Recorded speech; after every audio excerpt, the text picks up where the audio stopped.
All right, Chris, we are live. I told you. I'm having fun with this. Welcome, everybody. My name is Diane Rose Solomon. I am the founder of Animal Magic Films. There's that little banner. And thank you for joining us for the 7th interview in the Science and Magic of the Human-Animal Bond interview series. We will be exploring many of the ways that animals help people and people help animals. It's a both and conversation where we all benefit from this bond. And I know I have benefited immensely from my relationship with my pets and also a surprise therapy dog visit in the hospital years ago. But now we get to hear from people like you and my friend Chris here today. So please welcome my guest, Chris. Nice to see you. Hi. Chris Roy. I met Chris a few years back. We were trying to figure out who actually introduced us. Maybe it was Denise Fleck, maybe not. But I was a guest on your podcast, and we just ended up having many long talks about pets and animals and animal rescue and life in general. And Yep. It's been great getting to know you, Chris. Yeah. So I'm going to read a little bit about your official bio, and then I want to hear what you're up to. So Chris Roy is an IT professional in his day job, and he's also the founder and CEO of Doobert on nights and weekends. He is an avid animal rescuer and commercially licensed pilot. And so he focused on building the only transport software for the animal rescue industry. We're going to learn about this today. So it's called Doobert, and Doobert works like a volunteer-based Uber. And there are more than 30,000 volunteers across the country that are signed up so that any shelter or rescue can have access to these volunteers. Doobert has evolved over the years and now is the only platform for rescue that supports two-way text messaging and foster management through their Foster Space module, which I also am looking forward to learning about.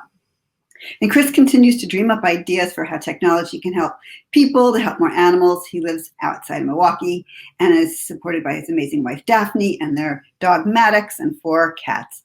Minna or Mina? Mina. Mina, Gracie, Ash, and Naughty Ember. So that is awesome, Chris. So let me start by asking, what inspired you to start Doobert? Yeah, it's probably the question everybody always wants to know. And yeah, so I kind of stumbled into animal rescue. I didn't really know anything about it, and it was probably back in 2006, maybe. As I mentioned in my bio, I'm a pilot. So I enjoy. That's my other passion is aviation. And one of our friends that does animal rescue said, "Hey, would Chris be willing to fly down to Kentucky and pick up these dogs?" Since we live in Milwaukee, I'm like, okay, so excuse to go flying and I get to play with dogs? Like, okay, sure, point me in the direction. right. Didn't really know what I was doing, didn't have a clue. And that was kind of like my first foray into rescue. And I became hooked, right? Like I just kept doing almost every weekend or every other weekend, I was doing rescues for a number of years. And as my name started to get shared, I would get emails and phone calls from people literally all over the country. And they'd be like, Chris, can you fly out to California and then fly up to Washington? And I'm like, no. I live in Wisconsin, right? Yeah. Look at the map. It's not going to happen. Yeah. And by the way, I work during the week, so I can only fly on the weekends because they'd be like, can you go on Tuesday? And Yeah. I'm like, there's got to be a way. There's got to be a system where I can just say, here's where I live. Here's the days and times I'm available. And, otherwise don't bother me.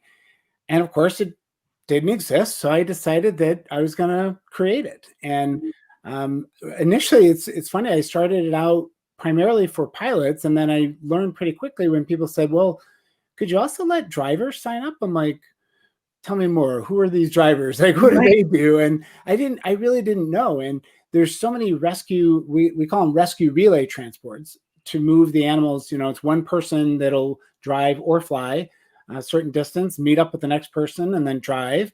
And that's how rescues a lot of times are moving animals across the country. And they're really hard to coordinate. And, most of the time people have been doing it manually. And so I built the Doobert software is all custom built.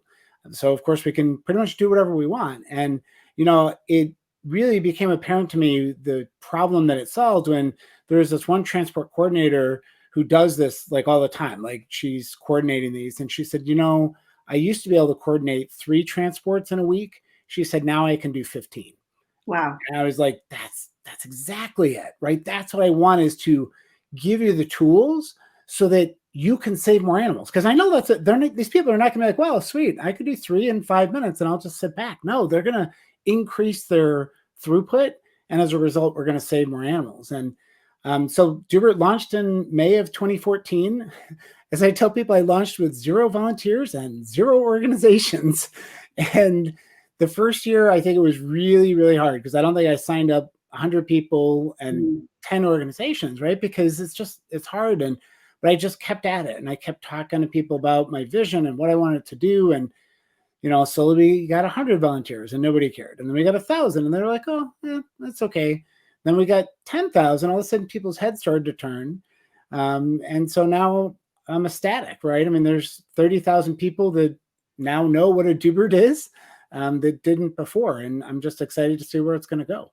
That is so cool. And there's 2 things I want to back up and explain a little bit, because most people in my world are somewhat familiar with animal transport, but not everybody is. Sure. And, my understanding, and maybe there's more to it that you want to add, is there are parts of the country and parts of the world, really, where there's shelters that are overrun with animals that community isn't adopting them. And there are other parts of the country that there is a lack of adoptable animals. And there are rescue groups that are waiting for dogs from other parts of the country because people in their towns want to adopt, but they don't have any dogs or cats. But there's other parts of the country where there's too many. And so what you're doing with the transport is you're helping to facilitate bringing animals from where there's too many to where there's not enough so they can find homes. Is that correct? Yeah, that's basically correct. I mean, I usually tell people, if you were to draw a horizontal line across the United States from California to New York, and looked at shelters north of the line, you would see a lot less animals, and south of the line, you'd see a lot more. So I always describe it as it's a supply and demand problem. It's a logistics problem, right? It's just the animals are in the wrong location. There's plenty of people that want to adopt these. And it's really hard because, people are so accustomed to Amazon Prime, right? You go on Amazon and that day or 2 days later, you get whatever you need. Well, there is no Amazon Prime for animals. You can't pack them up and just ship them in a box. It doesn't work. And it's a lot harder to do. So what we're trying to do is to be a option, right? So the only way we're going to get out of the overpopulation or the some of the challenges we have in certain communities is through spay and neuter. But if we can help transport some of these animals out, that kind of like reduces the workload and allows the spay and neuter programs and other things like that to take effect. So if you look at Doobert and the transports, I mean, we do have them that go literally every direction, north, south, east, west. But I would say that 80% of them are going south to north.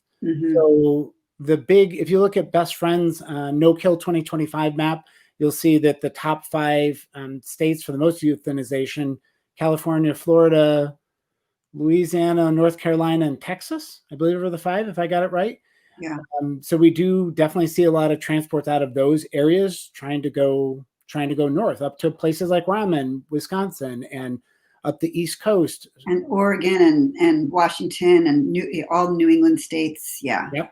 I know transports out of Los Angeles, which is where I live, with all of Southern California, they go to Oregon and Washington. Yeah, and even all the way up to Canada too, right? Because that there's a lot of people in Canada that want to help too. And what's really crazy for me, Diane, is when you look at the data, because it's not just a numbers problem, but it's really weird. If we were running, a warehouse, right? Like your Walmart, right? You're trying to distribute your inventory, but we don't really do that in animal welfare. So we've got overpopulation of Chihuahuas in Los Angeles, New Mexico, Arizona, but you can't find them on the East Coast. You can't find them in the Midwest. And it's not that the need isn't there. It's just that we haven't yet come up with a real effective way to continue to get the animals to where they're going to be adopted.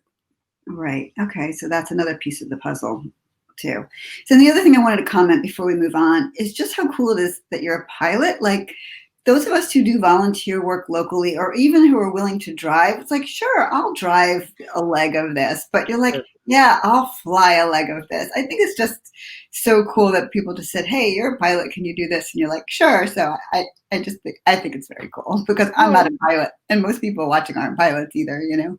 Yeah, and I appreciate that. I mean, it's nice. It's a nice. I mean, I tell other pilots, I'm like, it's a great way to combine your passion, Yeah, because as a pilot, you get tired of flying around to the same airports in your area, and yeah, so you get to go to airports you've never been before, and you get to so it's a challenge, and that's kind of what gets them excited. And it's really, people, they always have a million questions, and what do I do, and what about this and that, and so I've tried. With the software and the welcome emails, we try and kind of calm them down. It's okay. It's, there's answers to all of your questions, right? And, just trying to alleviate their concerns and get more of them involved. that's great.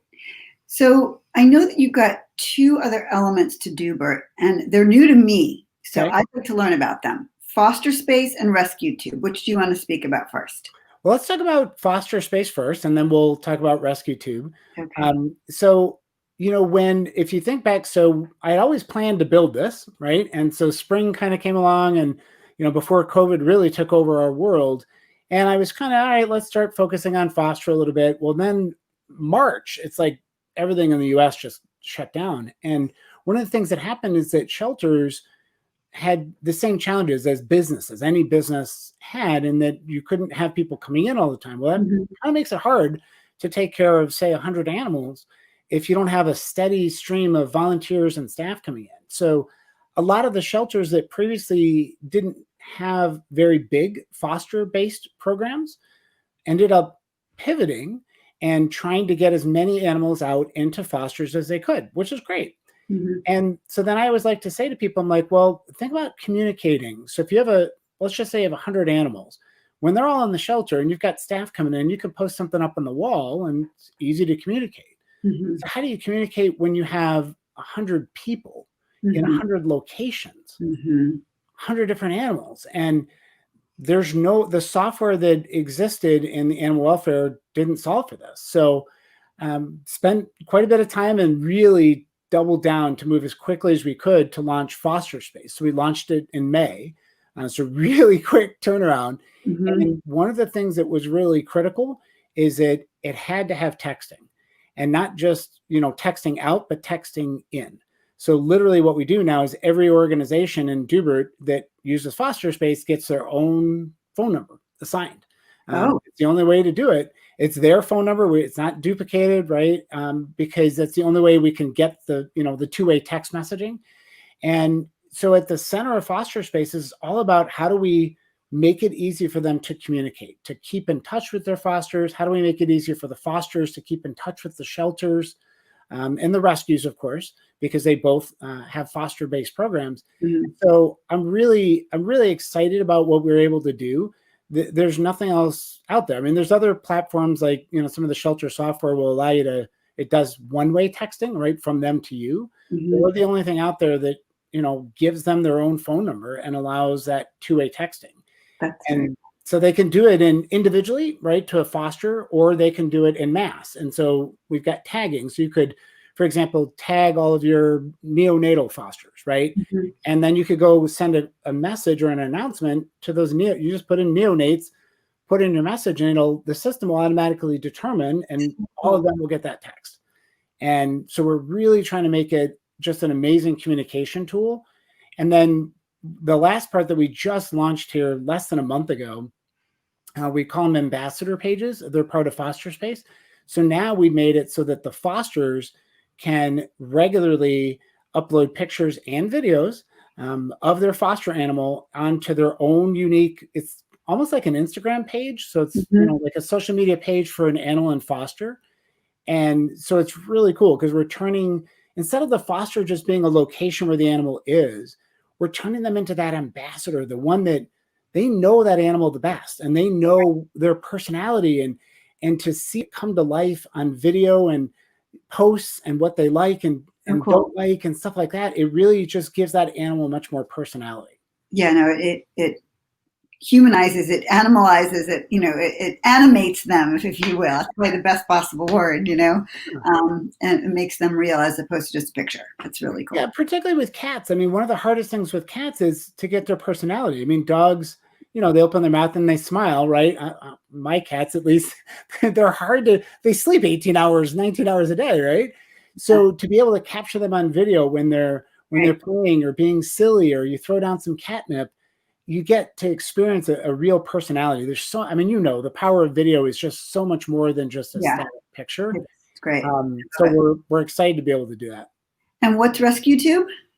So Rescuetube is my solution to what I think is a huge problem, right? So people all the time have their iPhone or their Android, whatever, right? And you can take video, but good luck getting it to anybody. So if you're a foster and you're taking video of the animal, how do you get it to them? You can't text it, because if it's more than like 30 seconds, maybe, you can't text it. You can't email it.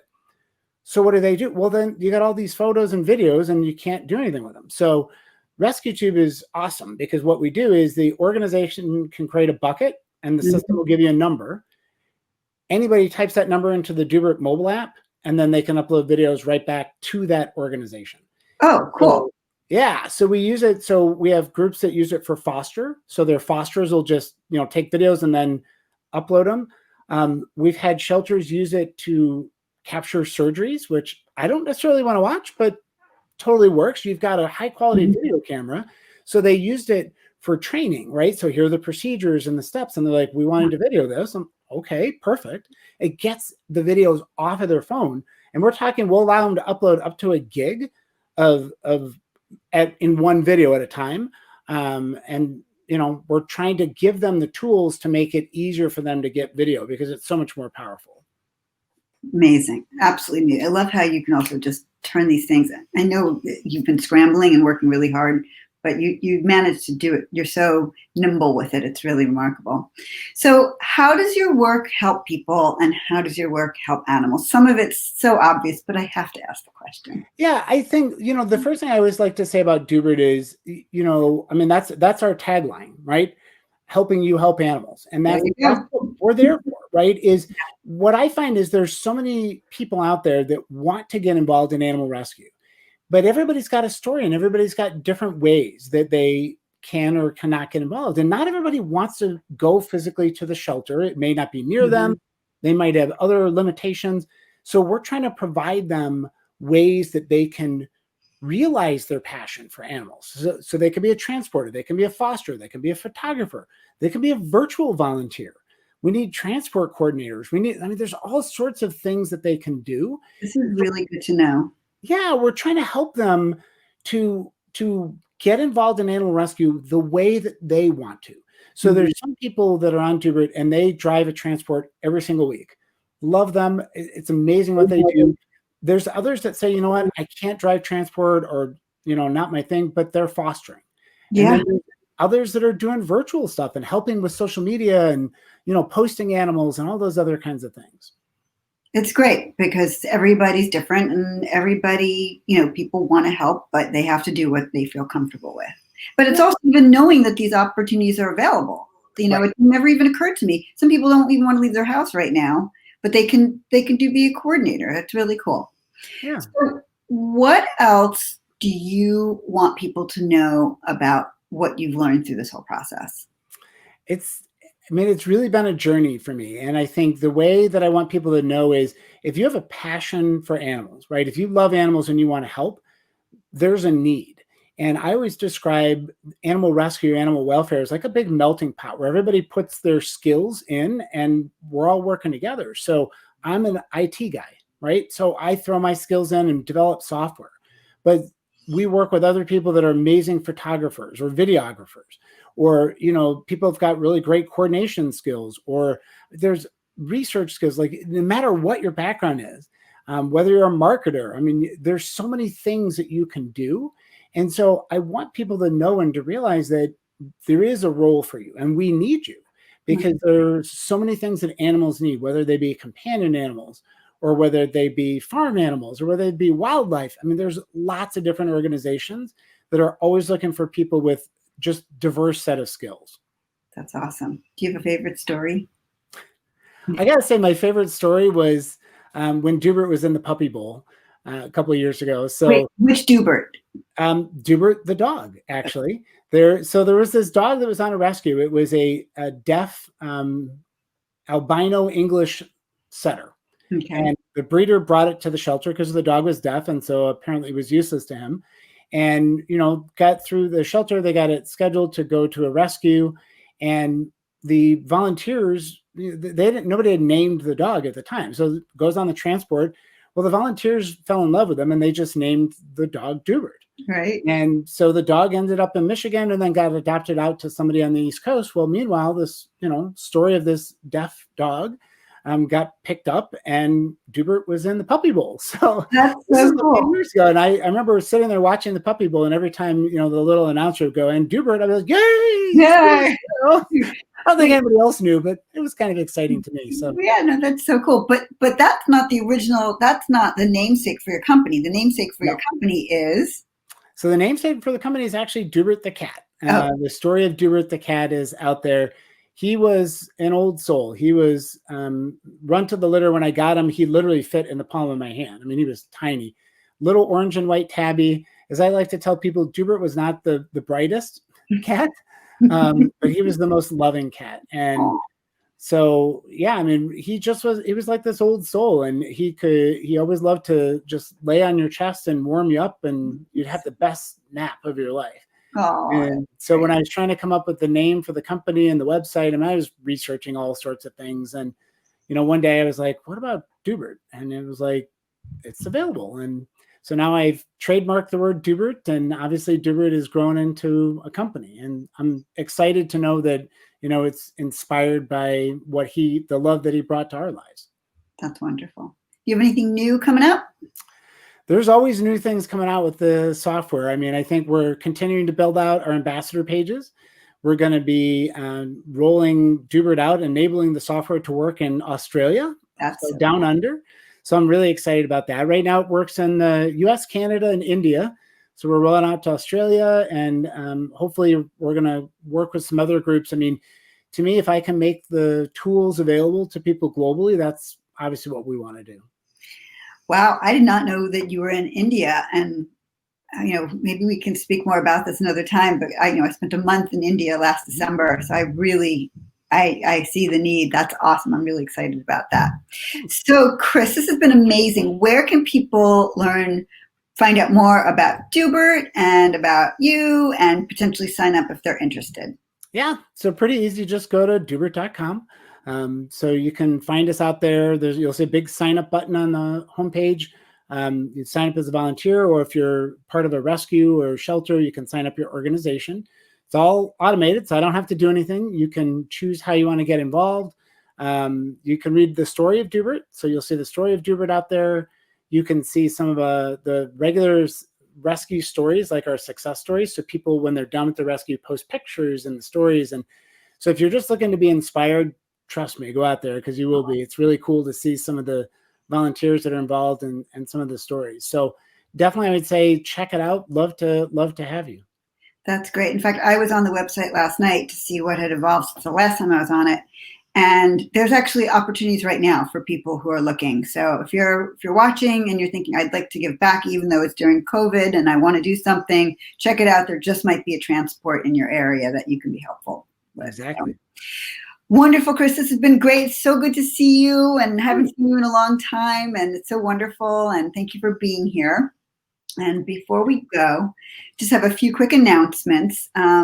Be sure to join my community by visiting animalmagicfilms.com. And when you do, you will learn about upcoming films. We actually have one coming out next week, and other news.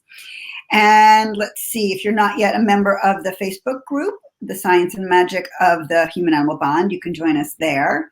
And if you are watching this on YouTube, please subscribe to our channel. And lastly, if you have a human-animal bond story that you would like to share, something like this or something completely not like this, please email me at diane@animalmagicfilms.com. And perhaps it'll be we can use it on our website, or perhaps we will join you for a talk like we're doing right now. So thank you again, Chris. I'll put this up again to learn more about Doobert, Doobertcom. And thank you, everybody, for spending time with us today. We will be back here next Tuesday, December 15th at 2 p.m. Pacific. Have a great week. And thank you, Chris. I appreciate it. It's great. Thanks. Bye. Bye-bye.